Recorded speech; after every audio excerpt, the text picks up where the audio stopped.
Hello, good people. I'm here again to talk to you about part two of the Chambers brothers. Interesting guys. Let me explain to you before we begin about the downfall of the Chambers brothers. There's a difference between stupid and ignorance, and the Chambers brothers had a little bit of both. Along with being brilliant people, they could have done some successful things without doing what they were doing, which was selling drugs and causing violence. Let me explain the difference.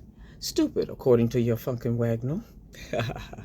Slow of mind, obtuse, given to unintelligent decisions or acts. That means you're doing something you know is wrong.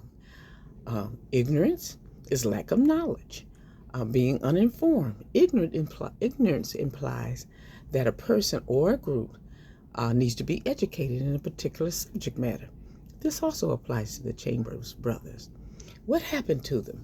One initiative introduced by Detroit Police Department in the 80s was the no crack informant line. They would inform police anonymously about possible crack houses in their neighborhood. Operators would ask questions such as, does someone live in your neighborhood that are in and out of the house in 5 minutes and out in 5 minutes? How were the buys made? Did you see any money exchange?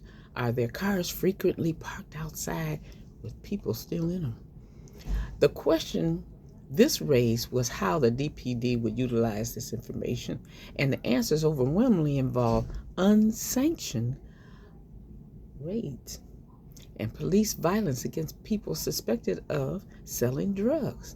While the community-based policing in the 70s and 80s changed with the emergence of militarized police forces, even the instances in which it did reappear during the war on crack era were designed with military tactics. This was used on the Chambers brothers. It was a mixture of community involvement and militarized police practices that created conditions for the arrest of the Chambers brothers and the dismantle of their drug network.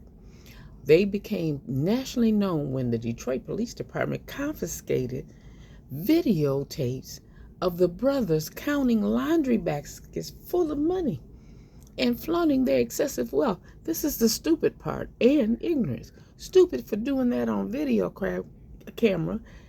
Ignorant because somebody, not knowing that somebody would raid or find it and put it out there on TV. That's the ignorant part. You should have known that they would see these, especially if you do any videotape of something that's wrong, your wrongdoings. The videotapes were confiscated in the raid of one of the organization's crack houses and later broadcasted on Detroit television station. Well, they were arrested and convicted. Larry Chambers was sentenced to life imprisonment and a $250,000 fine. Where are they supposed to get money while they're in jail? The second brother, Billy Joe Chambers, was sentenced to 45 years and a $500,000 fine. Why he got so much more? Otis Chambers was sentenced to 27 years and a $350,000 fine. And Willie Chambers was sentenced to 21 years with a $350,000 fine. There was a movie that depicted some of the antics of the Chambers brothers. The movie New Jack City was largely based on this Detroit gang known as Cash Money Chambers brothers. The writer, Barry Michael Cooper, got the idea for the film after visiting Detroit and learning about the gang's exploit. This is some interesting research that I have done on the Chambers brothers. If you want more information, please feel forward to look him up. Research is so much fun. You have a great day now. Bye.